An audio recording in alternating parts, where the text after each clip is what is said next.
This past year and a half, I've been on a sabbatical for my teaching job at Brown. I teach filmmaking there, and I've spent most of the time traveling and building up an archive.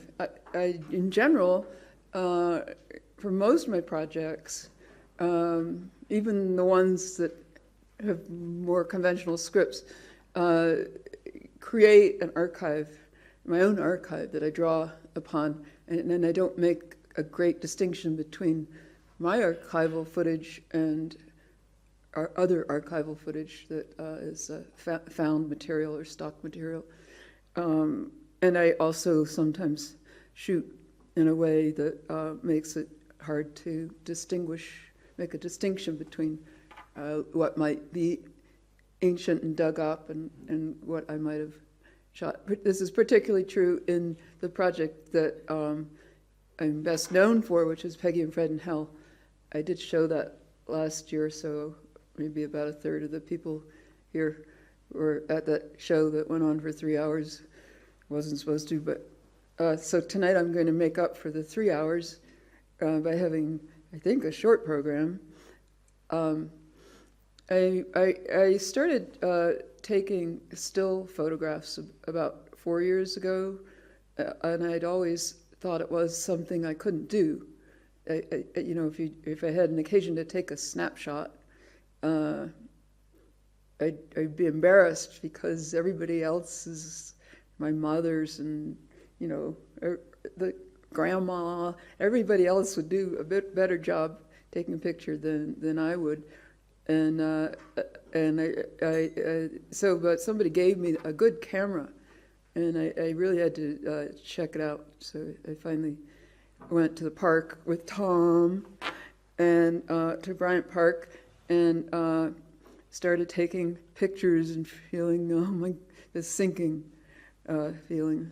Because it didn't make sense that I could not take still photographs since I really could shoot film. Especially, my style of shooting is basically like cinema verite, though I might be staging a lot. But I had in a lot of my earlier work, or for many years, sort of, you know, I would blend fiction with chance and serendipity, and feel this locking on thing that could happen between me, the camera, and the subject. So why couldn't I take still photographs? I think I couldn't because I thought of them in terms that were too painterly. I did start out as a painter, and I couldn't snap the shot because I was thinking about composition and trying to, and then also, you know, the cliched notion of like the perfect moment. So this day that Tom's lying on the grass having lunch, I'm running around taking pictures, and some little gate slipped in my head, and it went into the film brain, the time-based brain, and I started getting photographs that weren't just bad snapshots. So I kept running back to Tom and saying, Tom, photography is easy. It's really easy. So I did end up taking that first year about 25,000 photographs, and I had my camera with me at all times. And then the problem of excess and data comes up for probably many of us living in the digital world. And when you're not working commercially in media, for instance, but you have a freedom to go shoot whatever you want, as much as you want, you can end up with a lot of stuff. So here I had all these photographs, and I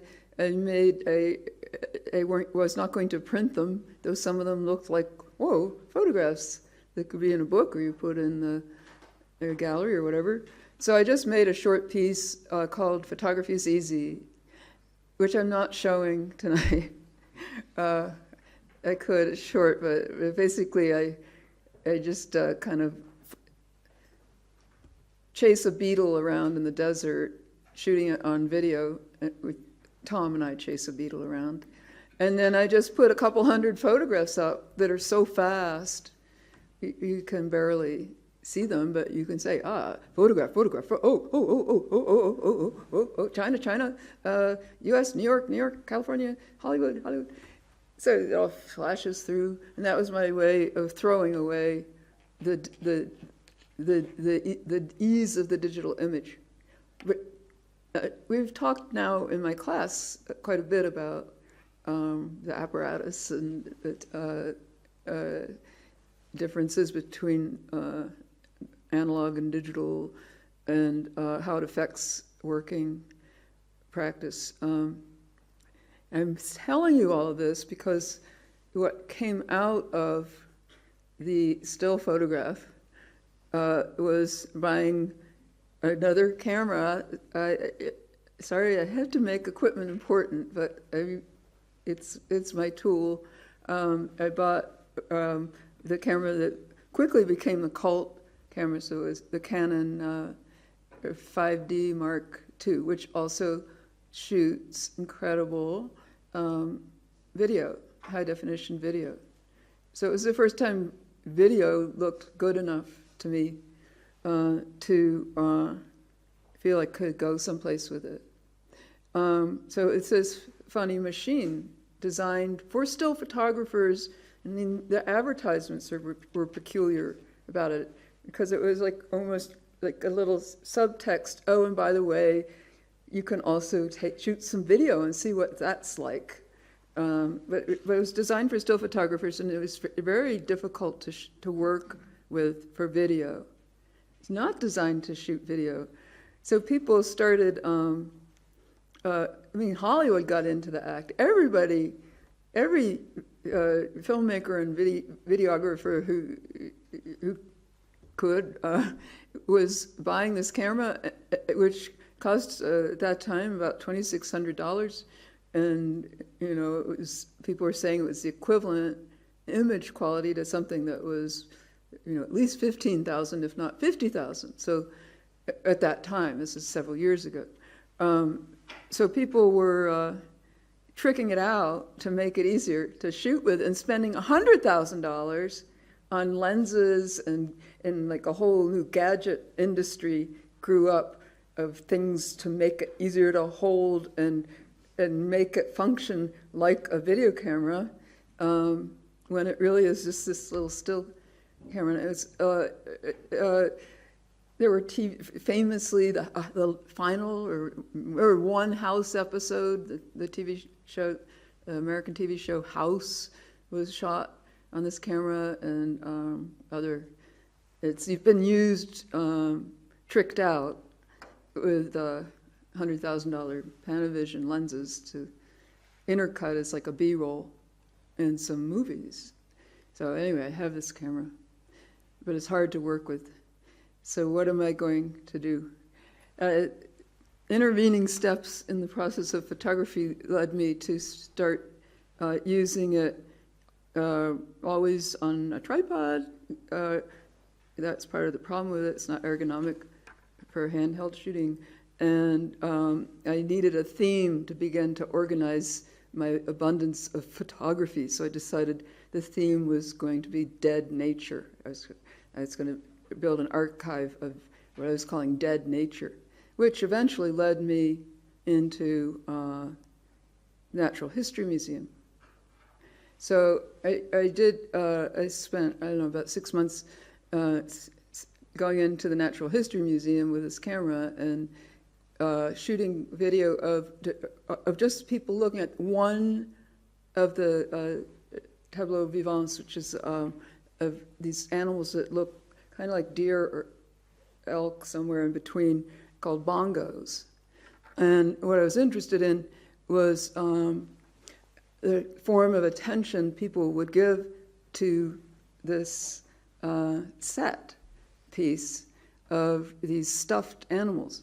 Also, I'd never made the connection between stuffed animals in natural history museums and zoos.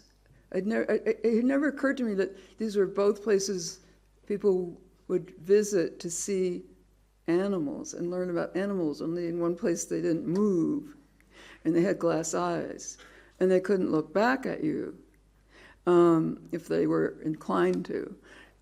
So I made this piece called Parentheses, but the writing of the title is just 5 parenthetical marks. I say parentheses. And it's a strange piece. I haven't shown it all that much. It's very dense, and I think, I don't know. I think I went down my own aesthetic rabbit hole in that piece. But, and then I started shooting in natural history museums around the world.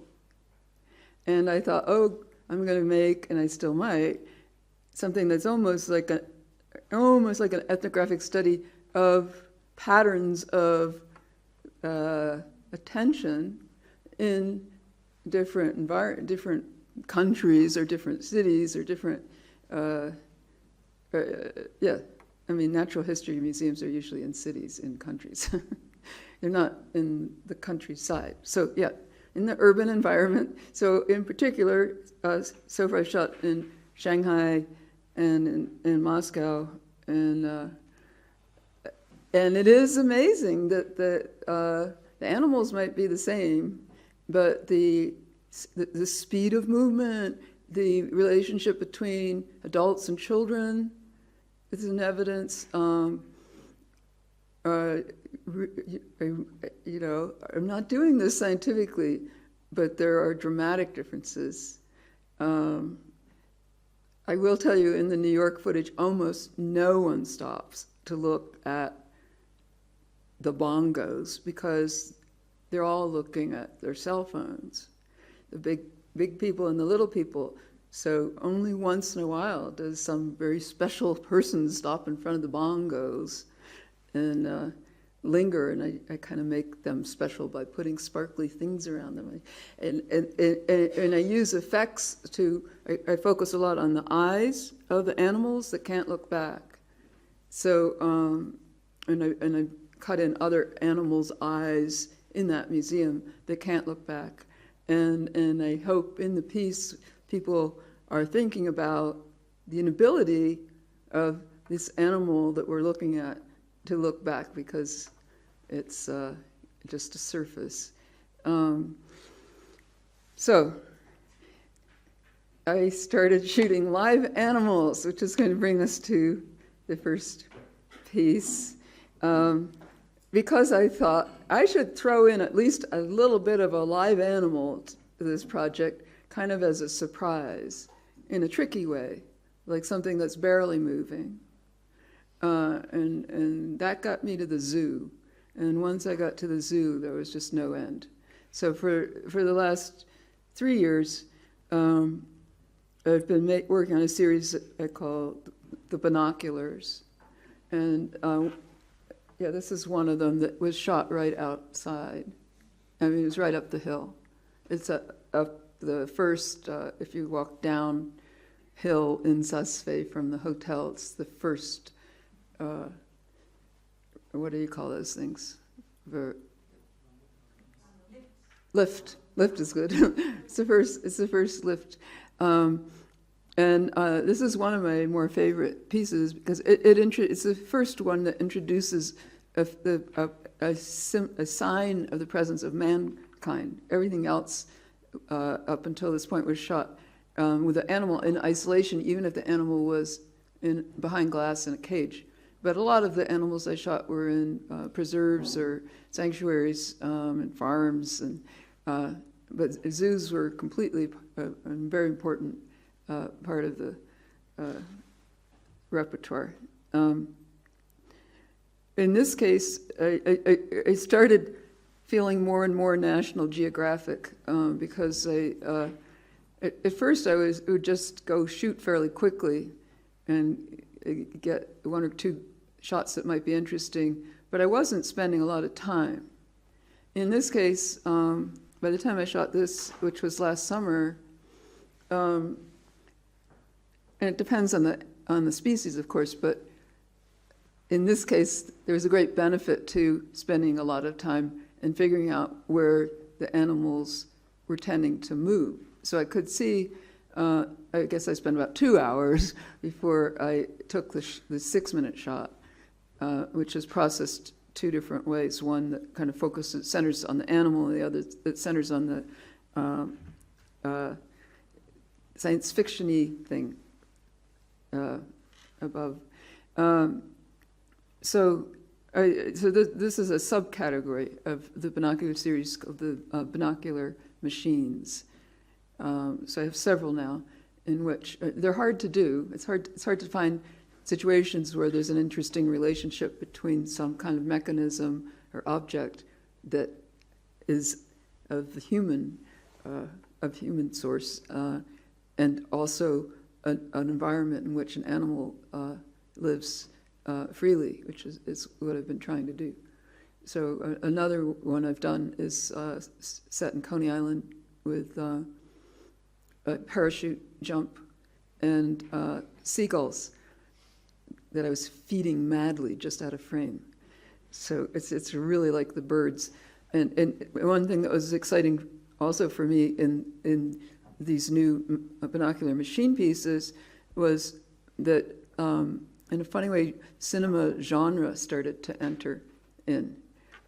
So for me, there's like there's something horrific that goes on with it. This could somewhat reference science fiction-y or horror film genres in its imagery. So it's 12 minutes long. I should also say, and this is really important, these pieces are not meant to be projected. The other thing that was happening was I decided that I was interested in working in a gallery context. And I started out in painting, and I thought I was working in the art world, but there's some men, the old sages of American avant-garde cinema, who thought it was better to take experimental film away because it's so special and make its own place for it outside of the art world and the discourse of the art world. And it actually didn't do the work any good. It really ghettoized it. It really kept the field small, in my opinion. And also kept it small because there wasn't good criticism. So that was one of the reasons I wanted to see about moving into a gallery environment. And these pieces were specifically made to hang on a wall and catch your attention. And I couldn't predict how long you would look at the piece. And I think a lot of people who do installation work don't think so much about what they expect from the viewer, actually. Like, it bugs me, and it might be changing now, but for a long time in media-based installations in art contexts, if there's a little placard that says that this is the name of the artist and the name of the piece, it doesn't necessarily give a time frame. Like, is this piece, would it be best if I watched it for 2 hours or for 1 minute? And that really bugged me because this is the medium. The medium, includes the dimension of time. Why wouldn't you mention time? Also, somebody did a study at the Met in New York of the average viewing time of a painting in the 19th century wing. So the average viewing time was 8 seconds. So I was really thinking, well, if I'm going to put stuff in the gallery, there are a few problems here. One, I want to put something that is engaging enough that one might spend more than 8 seconds because it has a feeling of going someplace, or it's striking in some way. And maybe it's not too hard to get also. It's like, I don't know how many of you show work in galleries, but one really weird thing that's really common. Tom, don't say anything. I'll say it for you. But you get into these galleries, and then your gallerist, who can be a really smart person, says, "Don't talk to anyone." Like the first time I went to an art fair, Miami Basel, I went because I thought, well, this is part of my job now, and also I wanted to see what an art fair was like, and I figured, well, you know, people like to talk to the artists, and I would like to talk to people who are interested in this work. So I said to my gallerist, Ed Winkleman, who I love, I just said, so what should I do, Ed? If I see somebody spending a little time over there looking at this stuff, should I go over and say hello? And he said, oh no. I know. Well, I realize that might seem a bit strange, but in terms of sales, half the time a sale that could go through doesn't go through if the artist shows up. It didn't used to be like that, I think, or we have this romanticized history about, you know, people inviting artists over to dinner, so there's like a little fun down at the end of the table, or just working out some kind of social balance. But yeah, so, and Tom was even like, you know, Tom was told basically, don't let anyone know you're smart, because Tom's an artist as well as everything else that he does. He's been outed. I think he might show you some of his artwork tomorrow night. Maybe, we'll see. But he really is, he was born an artist, as he was also born a philosopher. And his gallerist said, what did she say, Tom? It was awful. Well, no, it's a bit more abrupt. She says, Tom, you have to come in. These collectors have flown in to see you. You can't avoid this. You are responsible to come in and to do this. And if they ask you any questions about your work, shut up. Yeah. Yeah. Yeah. Because in a very real sense, and I think that Ed Winkleman and other people who are involved in that aspect of the art world understand that there is a kind of change in the process of collecting where people really are decidedly disinterested. You don't want to know anything about the work. It's not the point of their collection. And so the engagement, the biography, the discourse of and with the artist is something that has become a kind of negative disposition, and it's very much in the art world. And it is different than 15 or 20 years ago, but it is very much now discouraged. Well, I mean, what Winkleman said also to me was that both the collected, many of the kinds of people who are collecting now, and gallerists as well, are into mystification.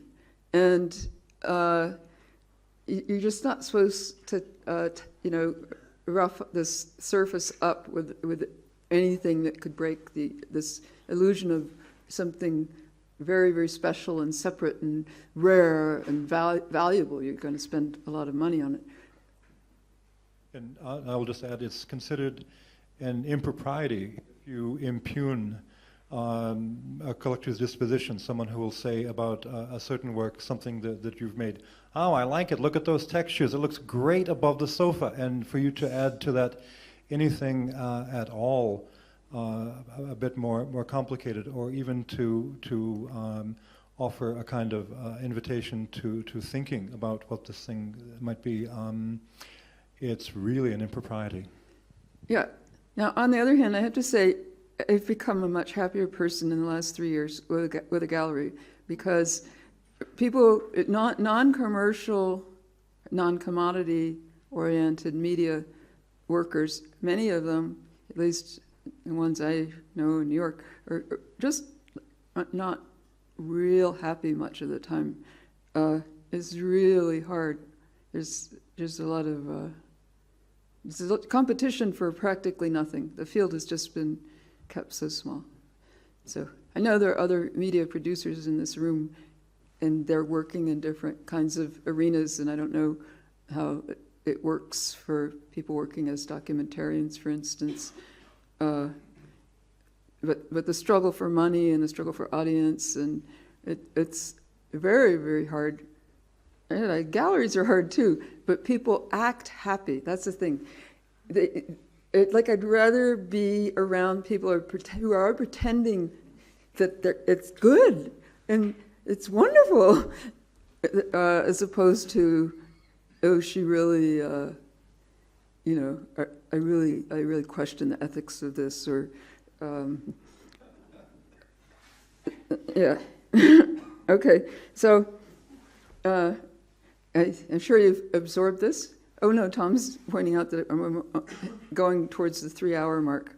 So we will now look at a short piece. It is a brief introduction.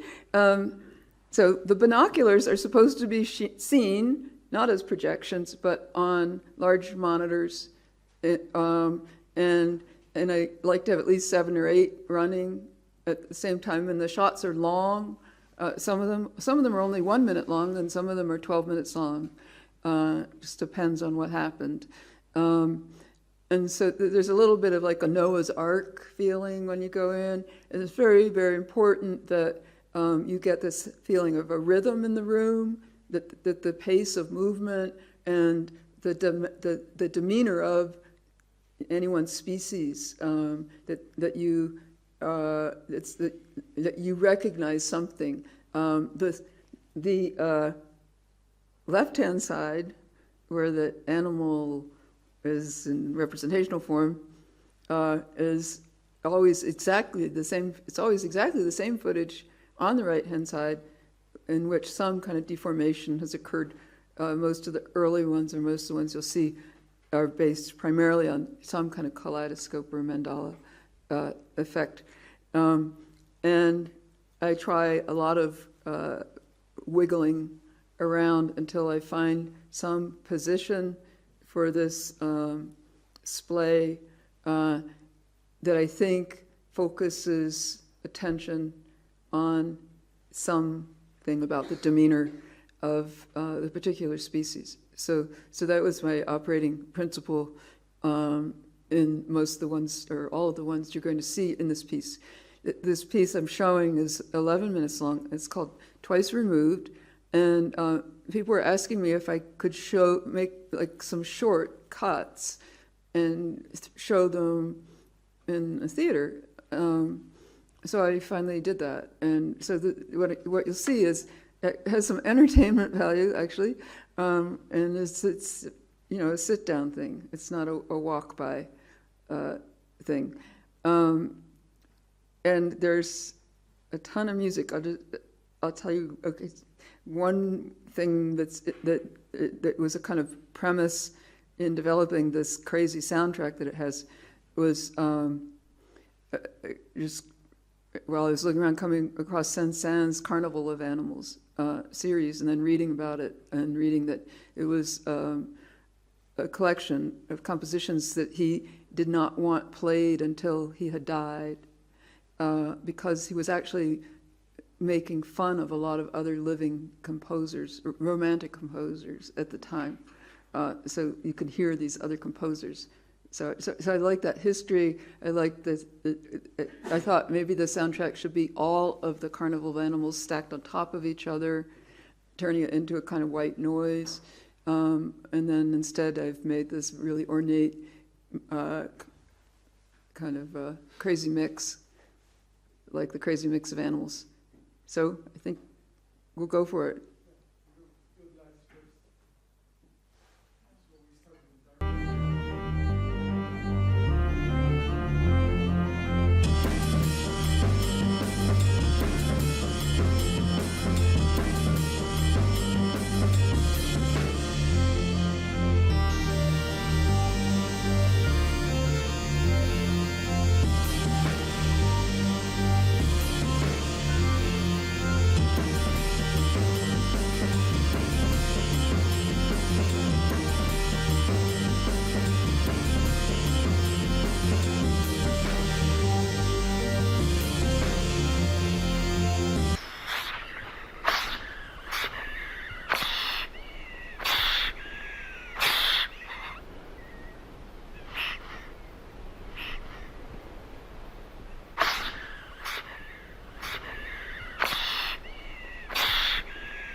but the piece I'm going to, so I'm working on a big series called What I Learned of China from the Sky.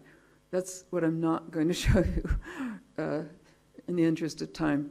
So that instead I can show you this recently finished piece, and maybe we can have a little time to talk. I went in the fall to Dunhuang, which is in the far west of China, in the Gobi Desert, and I really went there because I needed to shoot some sand dunes, and I was with a friend who needed to shoot some singing sand. The sand dunes outside of the city there have a way of moving that produces a sound that she was interested in recording, and we were traveling together, so we went there. And I thought, good, finally, I had this other big project that's set in Algeria, and in the course of 3 trips to North Africa for shooting, I never got into the part of the Sahara. I got into the Sahara for sure, but not the part that is like the cliched image that we have of the sand dunes that go on forever. And actually did get there a few weeks ago and broke my wrist, and got some great footage, but I'm not showing you that. So we went to Dunhuang, and we went to these famous dunes, and now you're going to see what I saw. And something happened. And I don't know if to call this piece. I'll just tell you that, in terms of placing it within any kind of practice, genre or practice, I will tell you that the shooting ratio of what you're going to see, in other words, how much video I shot and how much is still here after the edit, is almost 1-to-1. It's about 14 minutes long, and I did shoot for about 17 minutes straight, and this thing happened, and then another thing happened, and then you're going to see it. And so in all its rawness. So that's it. I call it Songs 1, 2, 3 because I think I'm going to be making a number of films that I will be calling songs. So it will be a series. And it's a little bit of an homage to Stan Brakhage, who is not a person I like, but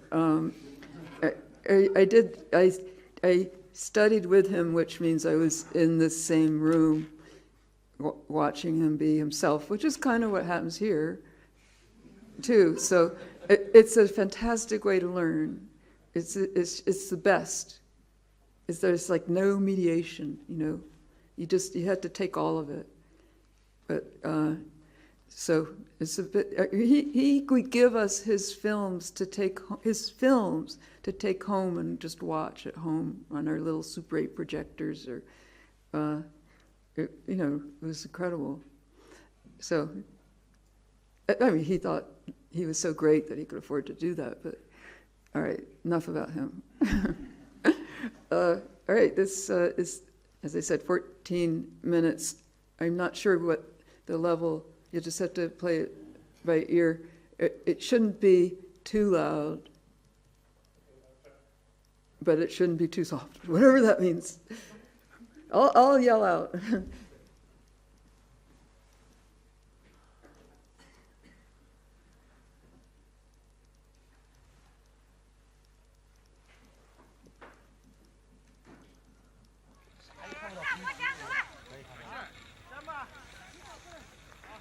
Should be a little louder. Just a little.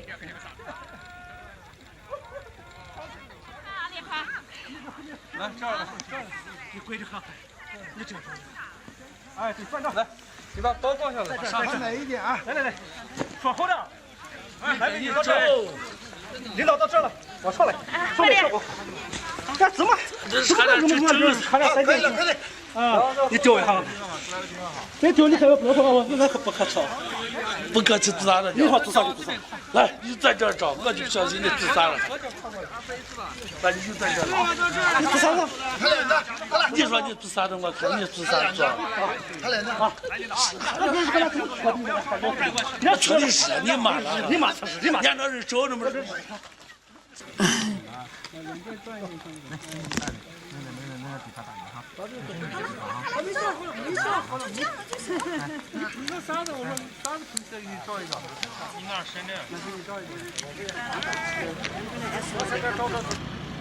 person's there, right there,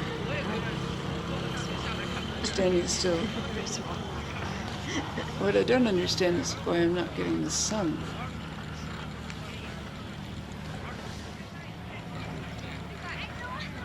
Well, I can see the person now.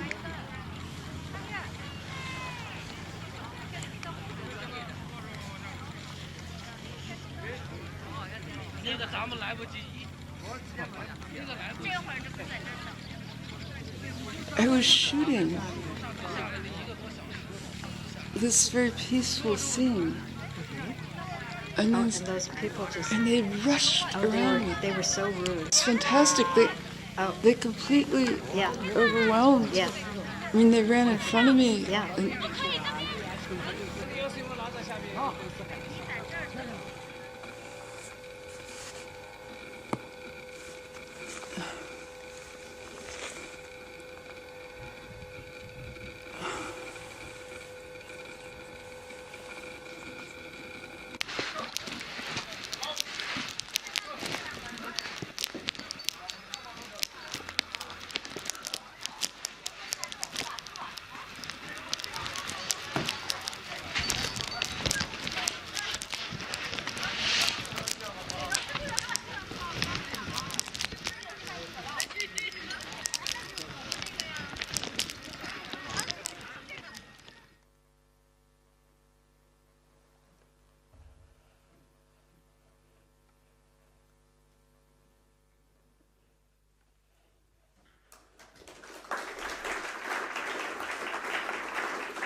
so nobody can tell us what.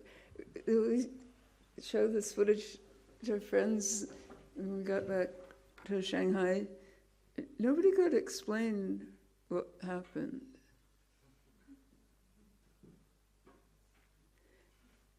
And unfortunately, I don't have any Chinese, and my friend who studied Chinese for 7 years is terrible at it. And the only thing she could ask what seemed to be professional group was how old the little boy was. So he's 4. So it was, it was a mystery. And then the family, the Muslim family, was just, at one point my friend ran over to me and said, "Leslie, I don't like to stop you when you're doing something, but you really have to turn around." So I really just pivoted, and this great family was there doing some of the same moves. And I've been doing all these shots now that it's since this piece, actually, that are very, very long, like 12-minute shots, often static. And sometimes it's cheap, right? So and it's not film. And sometimes things happen. So I can throw most of it out. But this series, What I Learned of China from the Sky, is going to have a lot of very long shots in which people are very small, so they're not individuated. And I'm also not just shooting in China.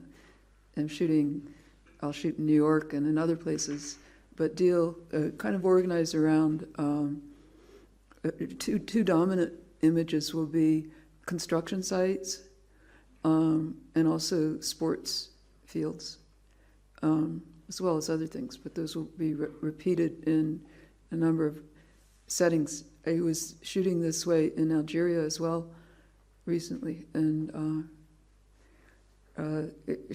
shooting and working in China and shooting and working in Algeria are night and day, and neither situation is too encouraging about the future for everyone. So I think I I don't know what I'm doing. I don't know what to call what I'm doing. I started thinking about looking and seeing as two different acts. And that there may even be like a kind of phenomenological distinction one could make between looking and seeing. So, as I've explained to my class, one of the kind of big thematics I was hoping we could tease out a little, and not just by talking but by doing, was the configuration of theory and practice. I teach in a theory department at Brown in modern culture and media, and there are a couple of artists, and but predominantly the department is made up of scholars. And originally the idea was that having a little bit of practice would help with the thinking for the scholars, a little bit of hands-on access to their object of study. It hasn't really worked that way in the long run because so many of the students actually really want to make films. So we get many more people going through this program who end up as makers, artists and producers and documentarians, filmmakers. President of Disney, not Eisner, but the president of production was one of our semiotics students. We used to be called semiotics, Nina Jacobson. And she said when she came to Brown a few years ago and talked, and we've gotten friendly, and she said, and she's, by the way, the Hunger Games. That's her.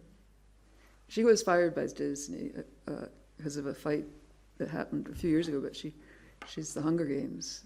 So she's a really interesting woman, really down-to-earth person, really hard worker, really organized, and not what you think of as like a Hollywood player.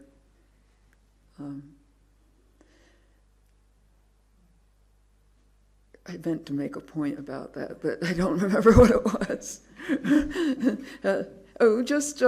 So, you know, there are a lot of people in my class here, and we're not going to come to any big conclusions, but one person in the class, when I was fumbling around a little, proposing that we, you know, gaze somewhat at this theory practice thing,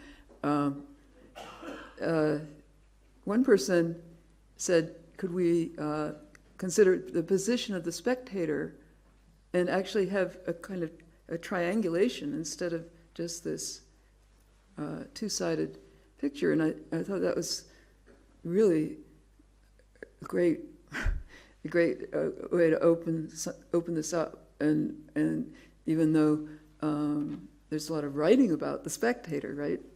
But what about the spectator? What is, you know, can we triangulate that? So we're going to fool around and see what we come up with, and we're actually going to make something together, we think, sort of. We hope. All right, so I'm going to now just open the floor to any questions or comments, and I think we are supposed to use the microphones.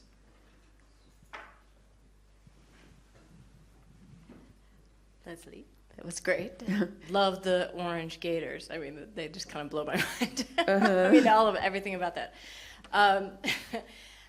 When you showed your films last year, and especially with Peggy and Fred, you talked about the fact that you didn't direct the actors, you directed the set. Mm-hmm. And it seems like that's some sort of connecting thread that might contribute to the Leslie Thornton-ness of what we see. But can you reflect just a little bit more on that and maybe what we see in the animals in the Twice Removed and in the Orange Gator film? Yeah. Well, okay, that's really, you know, I hadn't made that connection at all. I was thinking that I should say, I like to watch, like in that Peter Sellers film, where they thought, you know, he was a genius because he just kept saying, I like to watch. Wasn't that what he said? I like to watch, right? So I'm finding to just tie the technology back in again, because it's really based on this technology. I'm not taking still photographs, and I'm not shooting film, which would cost a lot. So I have this apparatus that allows me to record something that I watch. and you know, you just, I'm not answering your question, but I'm sort of talking about what I feel like I'm doing now is going from just walking down the street with that kind of that organizing principle of always it's a narrative somehow, so you don't see everything, you hardly see anything, to using this apparatus to stop and just look and look and look and look and look and then see. And not necessarily see something I can put back into a context. In fact, what's happening is that things like this occurred, and the piece I'm not showing, I don't know if we should put a little on. If we leave the light, can we leave the lights up and just have it running? Or there's no way to dim the lights. Can we dim them, but so we can still really see each other, but you could see a little of this footage. I was shooting many days off the 19th floor of this apartment building where I was staying in the spring. And there's a university across the street, and there was a construction site for a subway right downstairs, so it was just perfect because I had a great view of the playing field. So I just was kind of interested in the choreography of movement of the bodies, and you know, paying attention to differences between the kinds of games the women were playing and the men were playing, and how the women were walking together, arm in arm, twos and threes, and how in general people seemed to be walking in pairs, which I didn't understand. Like militaristic morning exercises.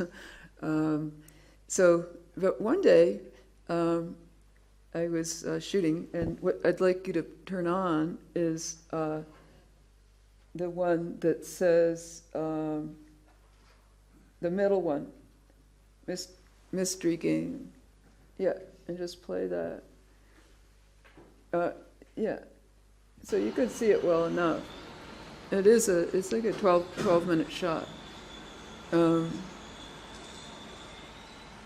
And you know, sometimes I turn the camera on and walk away, but usually I don't. Usually I'm there watching the whole time, as I was on this day. So my attention started to move in one direction, because I hadn't seen anything like this happen all week, but I won't say where. So I'm thinking of making this piece. This is something I would put into a gallery context, because I think the way I want to work with it would involve an interactive element. And I think what I would do, so far what I'm thinking is that I would set it up so that the viewer, if they chose, could say something about what they're watching, what they think is going on.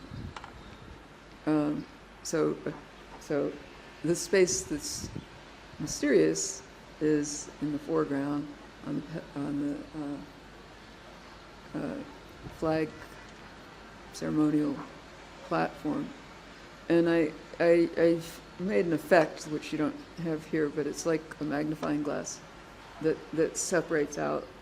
You still see the whole field, but it zooms in a lot on the on the women.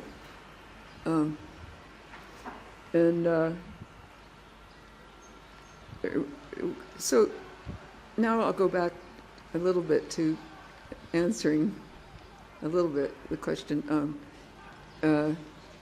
I'm reactive. So I know people say there are two kinds of writers, like the writer who has to like be listening and making notes and hearing things and brings all this material back to the place of writing, and then there's the person who has the blank page. So I'm so not the blank page. So I think I'm very reactive, and I'm very obsessed with gesture and expression. I can't not look at people. I mean, in a way, I'm glad I don't go to movies much, because it's sort of, at this point in my life, it almost, most of life feels like a movie.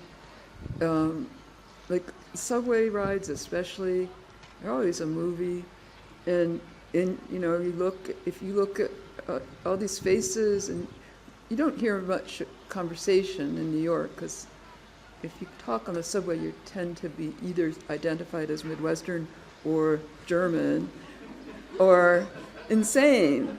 Those are like the three categories.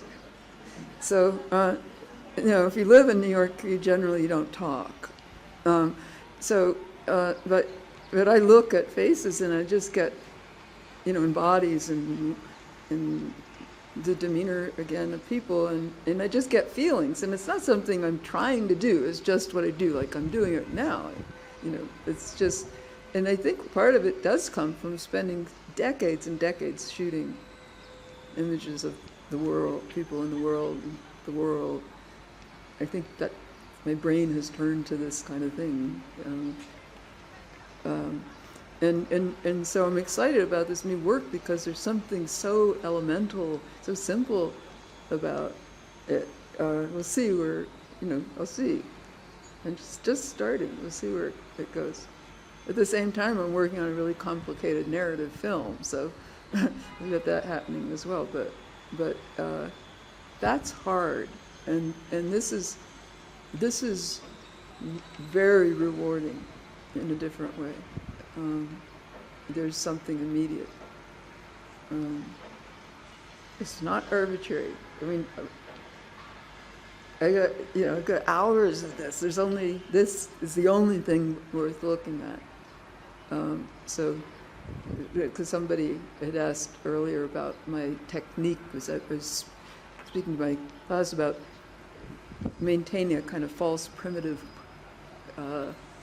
sensibility about constructing narrative, so that I could, even though I do know a lot about it, still feel there are things to figure out, to discover, to like trip upon, that the accidents can be more important than most of your plans, or can be the thing that makes the film work.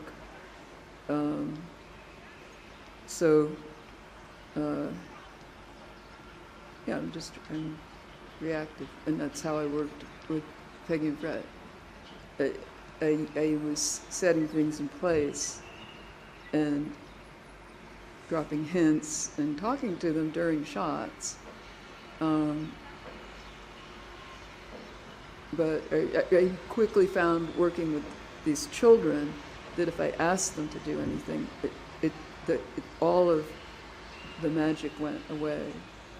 So I had to see what they wanted to do and work with that, and just learn how to still be manipulative, but not in a way that drew a lot of attention to itself, and also to be very receptive to who they were and what they wanted and needed and responded to.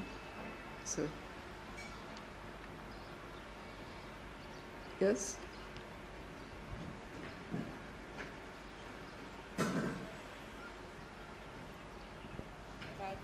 The binocular thing, which also applies to other way you build generally the scene, that in the binocular scene, which was very interesting.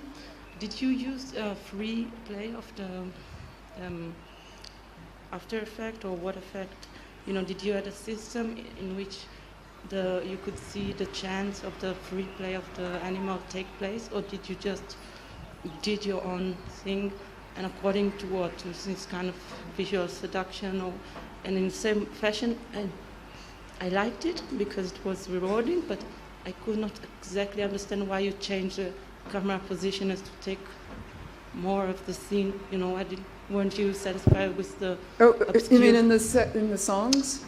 In the Chinese? Yeah. Why did I change the position of the camera? Yeah, but more interested me was the way you used the video effect. You had a method? Okay. And then the chance took place? Yeah, well, unfortunately, you know, those are heavy effects, and so I couldn't see them live. So I would do many tests, like 50 to 100 tests for any one animal, where you could change parameters, and I would double up effects, or put multiple kaleidoscopes on top of each other, and then go to sleep and figure stuff out the next morning. But each one of them took a long time to make.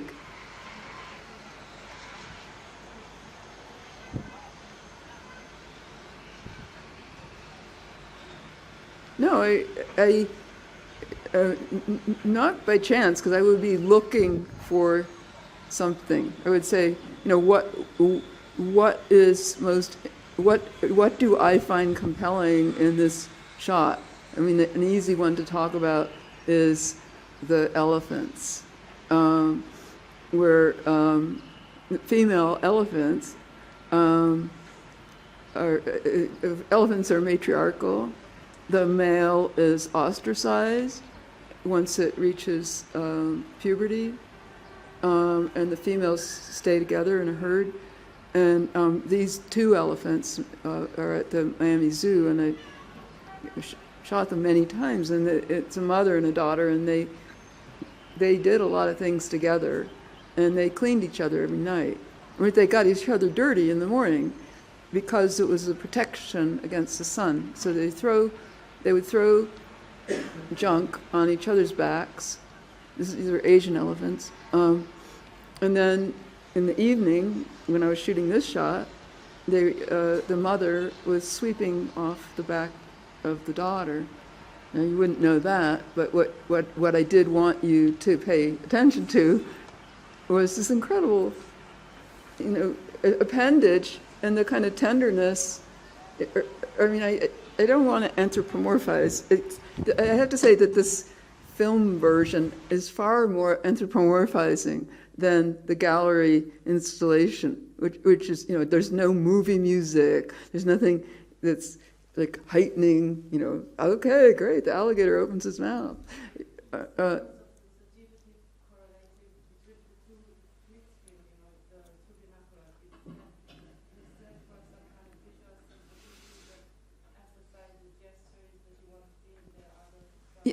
Yeah. So it was with each animal. I mean, the subjective was my subjective response. I would try to focus attention, and sometimes I wouldn't know what I might want that to be, but so I'd try a lot of different things. Yeah, but I do want to say something about the camera work in the songs piece. I am going to do a little more editing and shorten it, the second half a little bit more. But I want, actually, if you watched it again, what you would see is for about the first third, my camera is completely still. And people are just jumping around me. And those are the complete takes for the most part, maybe like quarter seconds slivered off sometimes. But after I realized, okay, this is not stopping, we're just here for a while together, and isn't it incredible that I don't seem to be a problem? And in fact, I'm being completely ignored. In fact, that guy's butt is right in front of my camera, and there it is again. It's anyway, during my takes, because I don't shoot like a video shooter where just turn the thing on and let it run, apart from these 12-minute shots that are static. If I'm shooting, framing shooting, I turn the camera on and off kind of coming out of my discipline as a filmmaker. I don't want to look at a bunch of boring footage when I get home. So I want to give each shot some kind of shape. But once this started happening, I don't know how conscious it was at that moment, but I did start doing something I don't normally do, which was things like zooming, especially zooming and reframing the shot with the camera on. Normally I would turn the camera off. But just something made me do that.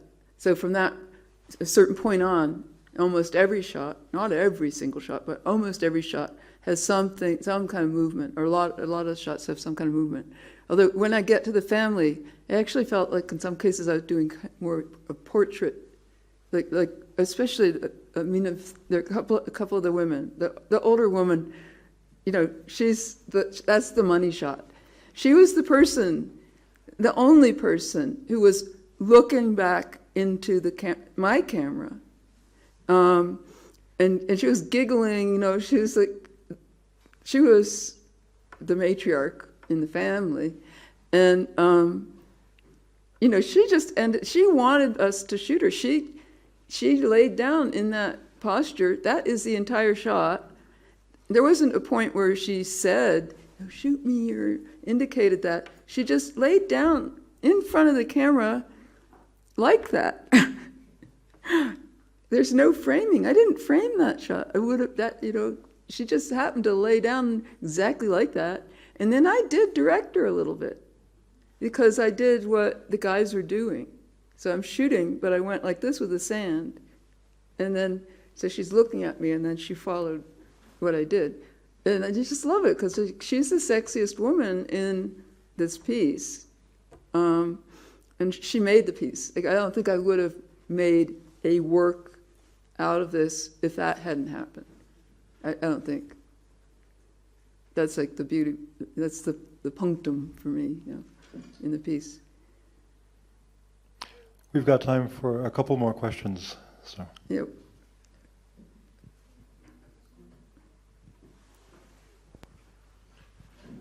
When I get the microphone, I get nervous. Don't worry. Me too. I've been thinking about a few things in the class, and one of the things that I've been thinking about also in relation to Barbara Hammer's work last year is that the term experimental film seems outdated.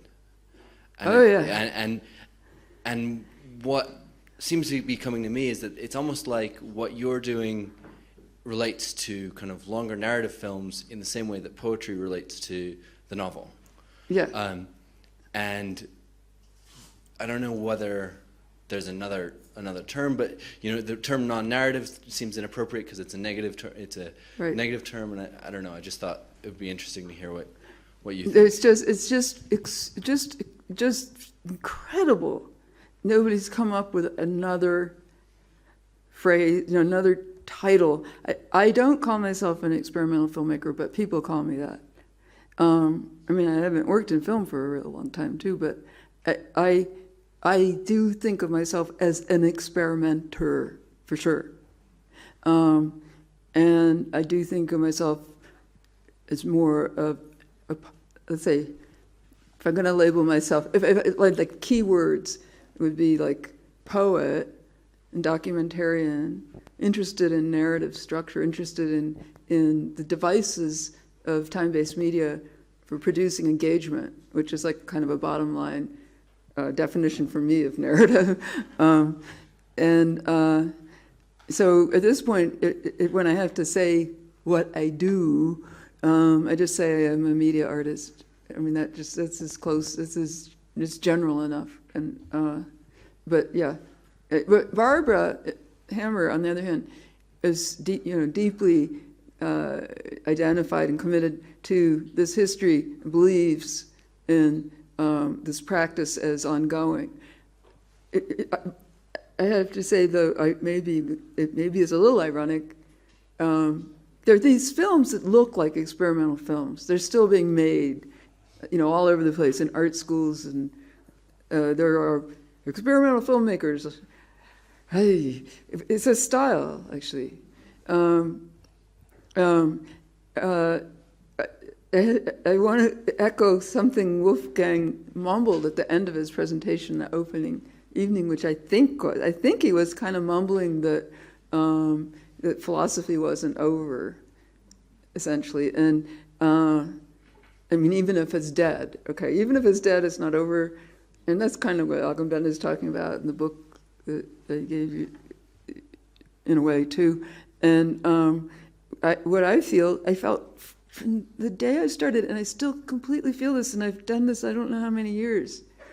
I mean, way over 30, even closer to 40-ish. Yeah, it's closer to 40. I don't see any end in sight. I just don't. And I just keep finding something that feels okay, like something, like another opening, like something that's fresh, something that's surprising. So, but I won't call myself an experimental filmmaker. The term media artist also feels like it's getting, like it almost feels like what's happening with the moving image is bigger than that. And yeah. Using the term artist in the same way that writers don't tend to use the term artist. Yeah.